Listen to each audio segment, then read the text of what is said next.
حضرت ابراہیم علیہ السلام اللہ تبارک و تعالیٰ کے بڑے جلیل القدر پیغمبر گزرے ہیں۔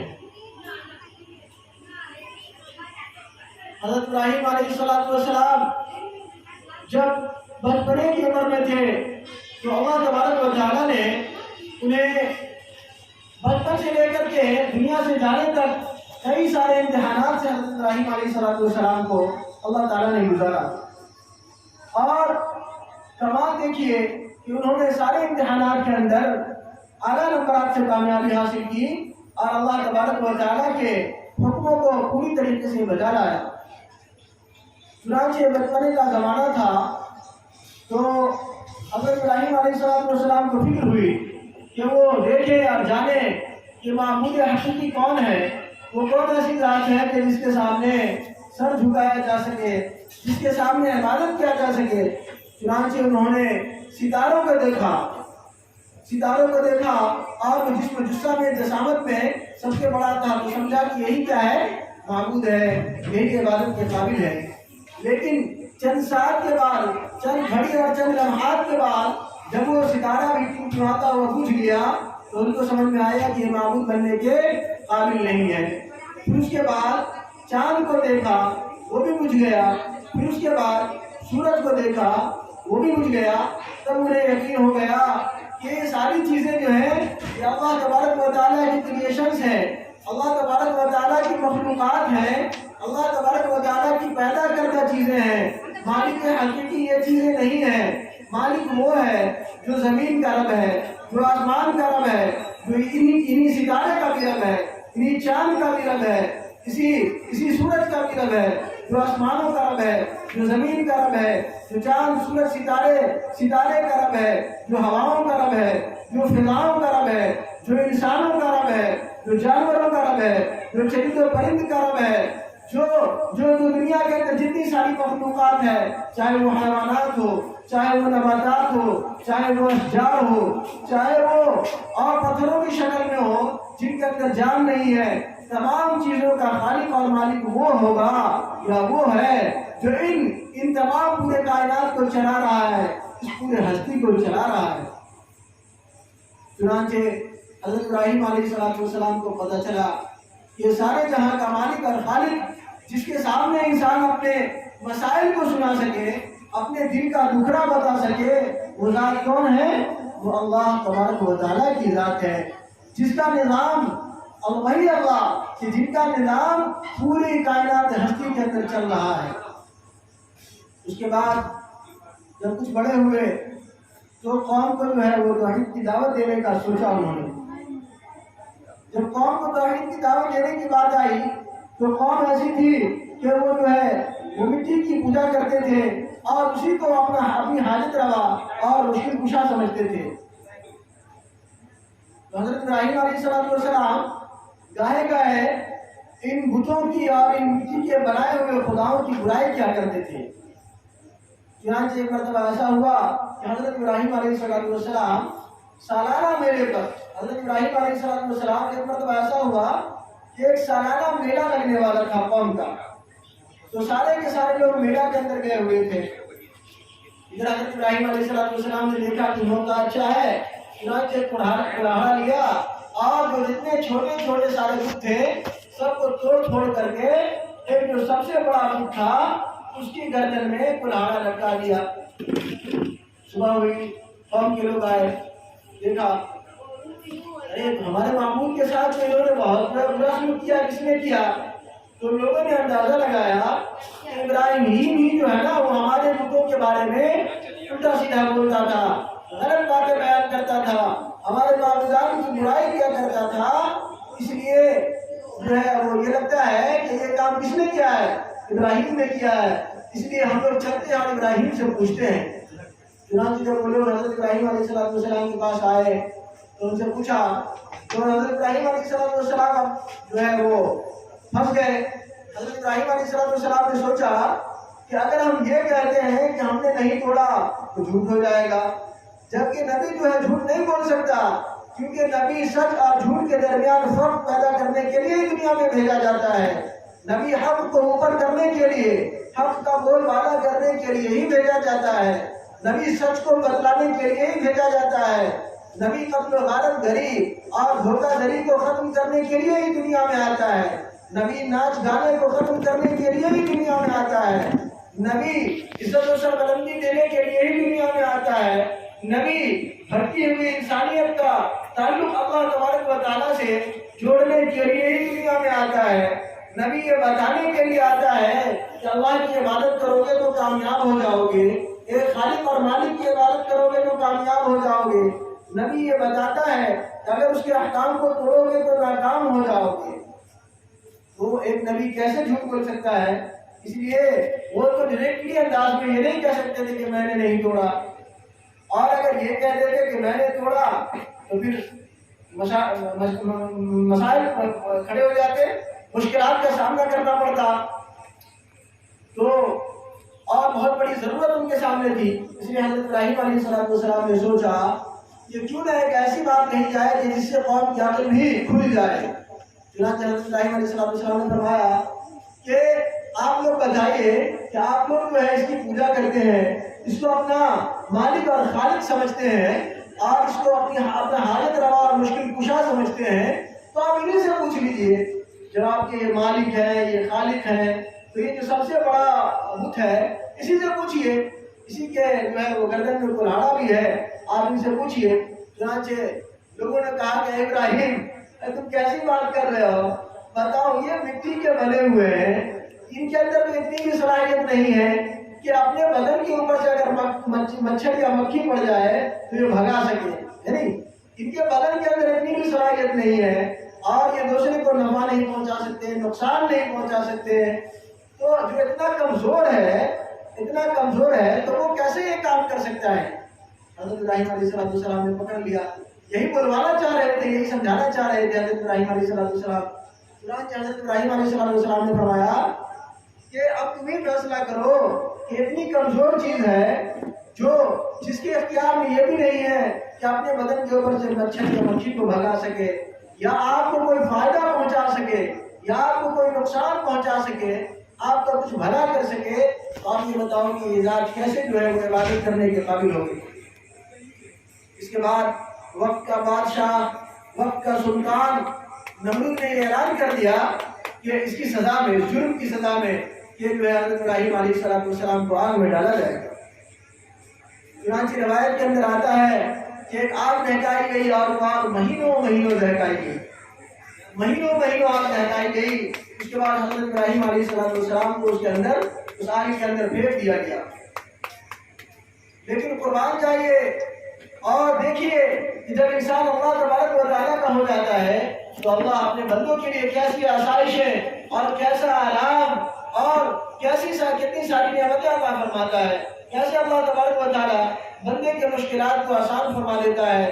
چنانچہ ایک شاعر کہتا ہے کہ آج بھی ہو جو در ابراہیم سا ایما پیدا، آج بھی ہو جو در ابراہیم سا ایما پیدا، آگ کر سکتی ہے انداز گلستہ پیدا۔ چنانچہ حضرت ابراہیم علیہ السلام کو جب آگ میں ڈالا جاتا ہے تو وہ آگ پورے کے پورے گلے گلزار بن جاتی ہے، وہ پھول کی ایک وادی اور ایک باغیچہ بن جاتا ہے، باغیچہ بن جاتی ہے۔ چنانچہ اللہ تبارک و تعالیٰ فرماتا ہے قُلْنَا يَا نَارُ كُونِي بَرْدًا وَسَلَامًا عَلَىٰ إِبْرَاهِيمَ، کہ رب کریم کی طرف سے حکم ہوتا ہے کہ آگ تو حضرت ابراہیم علیہ السلام کے لیے، ابراہیم کے لیے بالکل ٹھنڈی ہو جا، اور ٹھنڈی تو اللہ کا حکم تھا، تو اس کا مطلب یہ ہے کہ اتنا ٹھنڈی نہ ہو جائے، اللہ کا حکم تو ٹھنڈا ہونا تھا، ہو سکتا تھا آج اللہ کے حکم سے اتنی ٹھنڈی ہو جائے کہ برف بن جائے، حضرت ابراہیم علیہ السلام کو پریشانی ہو جائے، تو اس کے لیے آگے اللہ نے فرمایا وَسَلَامًا، ایسی ٹھنڈی، ایسی ایئر کنڈیشن ہونا چاہیے کہ جس میں انسان کیا ہو، صحیح سالم ہو، انسان کی صحت رہے، انسان کی سلامتی رہے، ایسی ٹھنڈک ہو جائے۔ میرے بھائیو، اس کے بعد حضرت ابراہیم علیہ السلام کو اللہ تبارک و تعالیٰ نے کئی سارے جو ہے احکامات دیے۔ پھر اس کے بعد حضرت ابراہیم علیہ السلام کو اللہ تعالیٰ نے گھر بار چھوڑنے کا حکم دیا، ہجرت کرنے کا حکم دیا۔ آپ جانتے ہیں کہ اگر کسی انسان کو یہ معلوم ہو جائے کہ اسے اپنا گھر بار چھوڑ دینا ہے، اپنا وطن چھوڑ دینا ہے، اپنا گاؤں چھوڑ دینا ہے، اپنی بستی چھوڑ دینا ہے، اس تصور سے ہی بتائیے انسان کا خون خشک ہو جاتا ہے کہ نہیں ہو جائے گا؟ انسان کتنا جو ہے درد مند ہو جائے گا، پریشان ہو جائے گا۔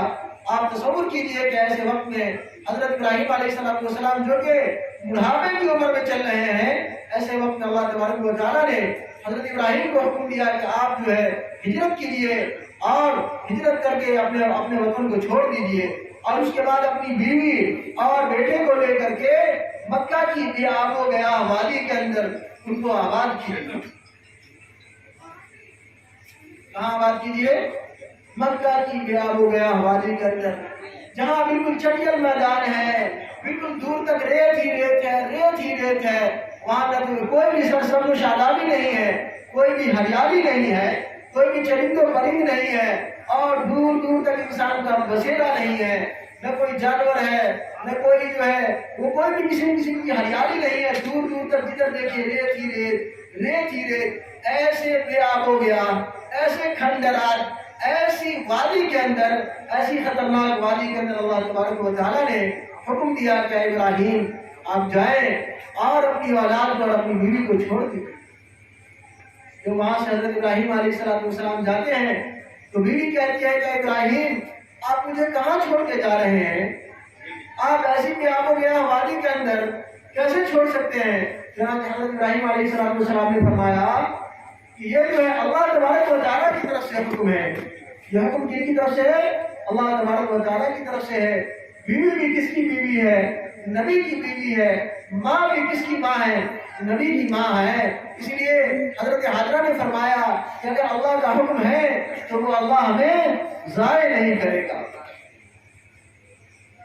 پھر اس کے بعد حضرت ابراہیم علیہ السلام کو حکم ہوتا ہے کہ یہ جو بڑھاپے کی عمر میں جو بچہ مانگا ہے، رَبِّ هَبْ لِي مِنَ الصَّالِحِينَ فَبَشَّرْنَاهُ بِغُلَامٍ حَلِيمٍ، اے میرے رب مجھے ایک لڑکا دیجئے۔ حضرت ابراہیم علیہ السلام نے اللہ تبارک و تعالیٰ سے دعا مانگا کہ اے میرے رب مجھے لڑکا دیجئے، لیکن لڑکا کیسا ہو؟ آج ہم لوگ کیا ہے، صرف اگر کسی کو اولاد نہیں ہو رہی ہے یا ایسے بھی اگر مانگتے ہیں تو صرف اولاد مانگتے ہیں۔ نہیں میرے بھائیو، ہم لوگوں کو کیا کرنا چاہیے؟ اولاد کے ساتھ ساتھ نیک اولاد کی دعا مانگنی چاہیے۔ کیسی اولاد کی دعا مانگنی چاہیے؟ نیک اولاد کی دعا مانگنی چاہیے۔ چنانچہ بڑھاپے کی عمر میں، 80 سال کی عمر میں اللہ تبارک و تعالیٰ نے اپنے خلیل حضرت ابراہیم علیہ السلام کی دعا کو قبول کیا اور ایک نیک اور ہونہار فرزند، صالح فرزند عطا فرمایا جس کا نام اسماعیل ہوا۔ اللہ تبارک و تعالیٰ نے دعا قبول فرمائی اور جو لڑکا عطا کیا اس کا نام اسماعیل ہوا۔ اللہ نے فرمایا کہ اے ابراہیم آگے اس لڑکے کو بڑے امتحان سے گزرنا ہے، بڑے ایک جو ہے بہت بڑے ایک میدان سے گزرنا ہے، ایک بہت چنانچہ آگے چل کر بڑھاپے کی عمر میں اللہ تبارک و تعالیٰ نے حضرت ابراہیم علیہ السلام کو خواب دکھایا۔ رب إني أرى في المنام فانظر ماذا ترى قال يا أبت افعل ما تؤمر ستجدني إن شاء الله من الصابرين فلما أسلما وتله للجبين وناديناه أن يا إبراهيم قد صدقت الرؤيا إنا كذلك نجزي المحسنين۔ حضرت ابراہیم علیہ السلام نے فرمایا یا میرے بیٹے میں نے خواب میں دیکھا ہے کہ میں تمہیں ذبح کر رہا ہوں۔ قربان جائیے حضرت ابراہیم علیہ السلام صالح کے ساتھ ساتھ نیک ہونے کے ساتھ ساتھ وہ کیا تھے؟ وہ حلیم بھی تھے، بردبار بھی تھے۔ انہوں نے فرمایا اے ابا جان آپ کو رب کریم کی طرف سے جو حکم ملا ہے اسے آپ کر گزریے۔ چنانچہ حضرت ابراہیم علیہ السلام حضرت اسماعیل علیہ السلام کو لے کر کے چلتے ہیں میدان منا کی طرف چلتے ہیں بچے کو قربان کرنے کے لیے، بچے کی قربانی دینے کے لیے۔ آپ تو جانتے ہیں کہ شیطان کیا ہے؟ شیطان انسان کا ازلی دشمن ہے، ہمیشہ دشمن ہے۔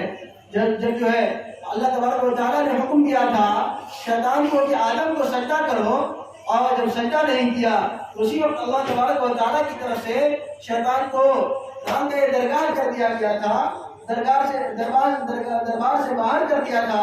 اللہ تبارک و تعالیٰ کی رحمت سے وہ ہمیشہ کے لیے دور ہو گیا۔ تو شیطان اور انسان کی دشمنی اسی وقت سے چل رہی ہے۔